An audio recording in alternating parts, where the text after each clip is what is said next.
happy to be back. Hey, y'all, this is your podcast host, Charlie Brixton, and welcome to the newest episode of the freaking year, Getting to the Pussy. Yes!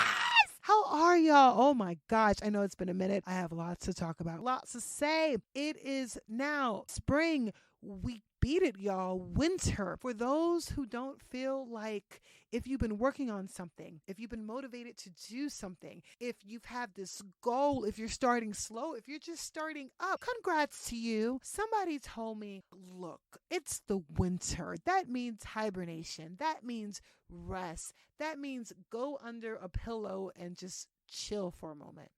Spring is coming. It's going to warm up. The sun is coming out tomorrow. But no, the sun comes up and things start to move. And this is the time where it hasn't blossomed, but oh my gosh, you see those buds.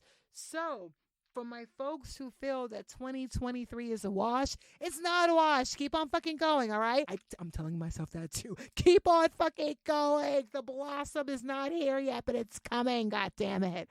Woo! Oh, I'm so happy to be back. The episode today, and I may change the title, y'all, because I'm going to be so honest. I was in between this. I was thinking it should be Comfort in the Uncomfy. I don't like saying uncomfortable because, yeah, shit happens, change, transition, and it makes us crazy. But there's comfort in that. There is some type of, the comfort is you have to get yourself out that bitch. Dealing with transition, dealing with conflict, I also thought it's also about fear. And then when I think of fear, I think about the F word. And then when I think about the F word, of course, I think about fuck. I just got out my celibacy, by the way. But no, of course I think about that. But when I think about the F word, I also think about fly. What it is to fly over that fucking fear and what happens. So really quick, so before I tell you guys what the hell happened to my disappearing story, because I swear it was only supposed to be a finale, like a cute little winter finale before the spring. And then life happened and woo. But before we get to that, let's still talk about comfort in the uncomfy. What happens when we really, really say, fuck you to fear, or when we learn how to fly? Really quickly, and if I'm sounding a little bit stuffy, I'm so sorry. I've been fasting, so we'll talk about that too. All these F words, I love it. Anyways, I will tell you about a story about being uncomfortable and what happens. Years ago, I was about 307 pounds, and I was on a plane. And I was sitting in the worst seat. You know when family members, they try to do a nice thing. They're like, hey, I want you to visit. And you're like, okay. And then somehow they buy you the basic package. And no, honey, I'm not talking about, like Spirit. No, but no, it was another airline, by the way. But they even charge you to bring your freaking purse on the airline. The hell? But anyways, I went on the airline. I sat, my 307-pound fabulous ass, I sat in the middle. I was in the middle fucking seat. And of course, I was spewing out all of my fabulousness to the people that were sitting by me. And I'm sure everyone has went through it. I have anxiety over it. I had to use the bathroom. Oh, gag! Now, mind you, it's a 4-hour flight. In my head, I'm thinking, okay, I don't. And the only thing I can think about was yeah, I have to pee, but I don't want to make these people uncomfortable. I don't want to push my ass against this guy and have my belly with this woman as I'm trying to come out. And I was just thinking in my head, I was so afraid to get up. Did not want to embarrass myself. But dude, I'm already spilling out of my fucking seat. How horrible is it going to be? And then I went back and forth and I was like, screw that. And then I thought, oh my gosh. Because of course, sometimes when you can be a people pleaser, I was like, okay, what about Kegels? What if I'm really, really exercising my vagina? And I was like, wait a minute. There is not anyone I like that much. What the fuck are you doing, Charlie? I got it together. And I was like, okay, got it together. And I got up. I just got up. I walked to the back. I said, excuse me. I apologize. I did all of that polite shit that you're supposed to do. And I walked to the restroom. When I came out, I saw 4 available seats. There was one girl, she was laid out over 3 seats. There was another seat empty.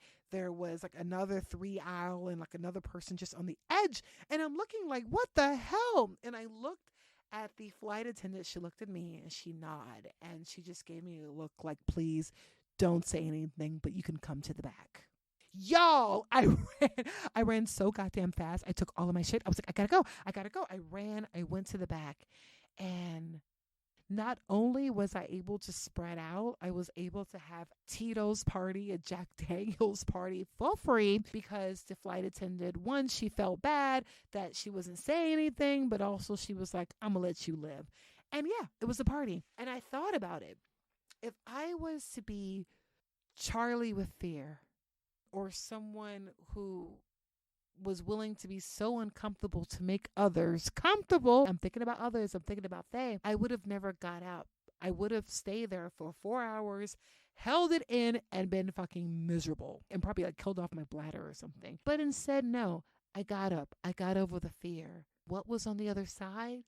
Free drinks and space for 4 hours. I don't know. So it just reminds me as we go deeper in our stories, when you're uncomfortable, it's a good thing because it makes you do crazy shit. Speaking of crazy shit, so let me tell you what happened to me. As you know, our last episode, it was amazing. The love letter where I was really into me. I had 6-7 months of me dating myself. I gave up all of my sexual health advocates in the world. I got off all online dating, and it's a sense of peace when you're into you and you don't give a fuck and you don't care who's watching you. Oh my gosh. So I had that going on, and I felt like I was finally losing weight the way I wanted to lose weight. And what I mean by that is I was working out. Okay, I was working out like a fucking maniac. She's a maniac, man. No, I was working out like a crazy person. No, I was working out like someone who gave a fuck. But I was working out almost 3 hours a day, burning 2,000 calories a day. It felt so good to get on a scale, and usually I wouldn't do it, but I was getting it for like I was trying to prove a point how you can measure what you burn. But it was amazing. I was like burning, I was losing about 1 pound, almost sometimes 2 pounds every week, except for on my period. Amazing. So I had this great flow. I was feeling myself. And then of course, when you feel like you're at your highest, life happened. There was a day, and I would tell people, you have to be so careful when you're having a bad day, or if you get into an argument with someone, you can't let that energy carry. That energy is going to attract itself to other energy like that. And if you thought you were having a shitty like argument in the morning, oh my gosh, the next 10 minutes you'll have a shitty encounter. It just gets shittier and shittier and shittier. So I've learned, no matter how bad something is, no matter how horrible an argument is, let it go. Let it go. Move on to something else. You can't harbor in it. That day, I was not listening to my own advice, and I decided to have a really shitty day. I got into an argument with someone, and I was just in a bad mood, but I was like, I'm going to keep it moving. Before you know it, I found myself in a high-speed chase. No, I wasn't like the person being sought after, but I was in a high-speed chase, like in the middle of everything. So, end of story, it was myself in a bus. Yeah. Of course, I'm superwoman. I'm strong and I'm independent and I'm confident. So, of course, I don't need any hospital. I'm perfect. But this was Charlie really going into shock. So, I refuse everything. I go home, stare at the wall. I'm fine. And the next day, I am realizing that I can be sometimes of an adrenaline junkie. I try to do something that's going to shock myself out of something. And I used to tell like my ex-boyfriends and all my lovers, like in the past, like, dude, if I'm ever in a mood and I really like make love to you or just like fuck the shit out of you and it's crazy, it's not because I'm into you. It's because I'm just trying to get myself mentally out of something else. Sorry. It gets weird. Of course, I was celibate, so I couldn't call someone. So I needed to do something to take me out of my own rut. So I was like, hey, I'm going to jump rope. Mind you guys, I have not jumped rope in 7 months. But I was like, no, sure, I'm going to jump rope. I jump rope. Ouch. Pain, couldn't sit down. I was limping, went to the hospital, found out somehow I have nerve damage. Woo, baby. For the past 3 years, all I've known is movement, right? All I've known is moving. I've been talking to you guys like, work out, you need to release. And then I go to the doctor, and then the doctor says, hey, I don't know when you can be able to walk again. Sometimes 6 to 8 weeks, sometimes never. The nerves are funny. It depends how healthy you are. Ha, ha, ha, ha, ha. Oh my gosh. And I would tell you, for a couple of days, I was like, fuck the diet. Oh my gosh. Vegan, what was that? Y'all better pass me them ghost pepper wangs. Oh, I was awful with it. I had milkshakes. And if you look at my receipts, I had Townhouse saltine crackers. Why the hell would I buy crackers? I don't know, but I was into it. So I brought everything under the sun until I really start to listen to what the doctor was saying by the second week. If you want to see yourself walking well, you need to rehabilitate. That means get your body healthy. Now, the crazy thing was, of course, I was getting really into like a depression, and something clicked. When the doctor, and I did not tell my friend this, we had a conversation, I did not mention this, but when the doctor was like, hey, Charlie, it's really easier the more weight you lose on your spine, easier for your sciatica, easier for your joints. At this time, you'll be a perfect candidate for Ozempic. You guys know the Ozempic, the new drug that everyone's taking. It was mostly for people who were diabetic, but now, of course, the celebrities are taking it because it makes you skinty. And let me tell you something, I'm not a hater. If you're on it, oh, honey, enjoy, live your best life. I'm to the point, I don't care how people lose weight, but if you're confident, then bitch, be fucking confident. Yes, honey. But for myself, when the doctor offered me that, I almost cried. I did. Number one, I wanted to tell the motherfucker, like, do you know what I've been through? Do you know how much work I've put in? I am a person who naturally lost 100 pounds. Well, gained about 20 something, but naturally lost 100 pounds. And I've worked through it. And now you're telling me to go on something because this isn't good enough? That hurt. I respectfully declined. And the reason why I've declined is, once again, this is my fucking journey. This is my story. Getting to the pussy. This is some deep, from even me to even call it that. Come on. This is deep work. This is inner work. This is not a quick temporary fix. For God's sakes, I wish it was, but it's not. This is my journey. And I knew, I would take that pill. And honey, it would be fabulous. I would probably have the hottest summer, but that's what I would probably have, is the hottest summer, because eventually, I'm sorry, you gotta pay Peter to hit a Paul, honey. You gotta dap Mary in order to say hi to Monica. What is it going to cost? So I knew eventually I'll get off of it. I'm not sure if my brain is now smart enough to like control my fucking insulin, or did my brain need that chemical? Regardless, I would have to get off of it and then go back to my old shit, my old habits. I'm not into it. I don't want that no more. So I respectfully declined. I got rid of my Yard House app. I am so serious. I had a Yard House app, y'all. Because honey, I was ordering those wings, and oh my God, they're fabulous. And the shiitake noodles and the Wagyu beef, it was getting crazy.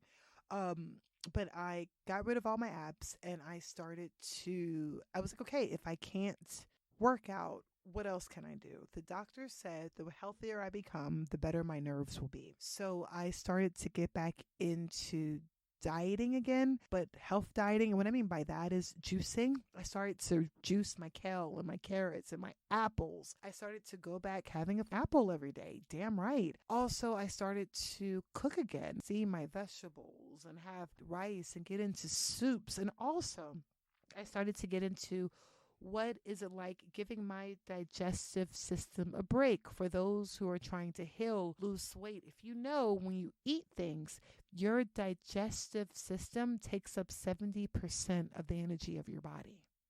That's a lot. So for my folks who are always eating and my folks who are always doing things, you need to relax, chill, give that machine a break so it can work better. With that, I started to follow a woman named Mindy Kaling.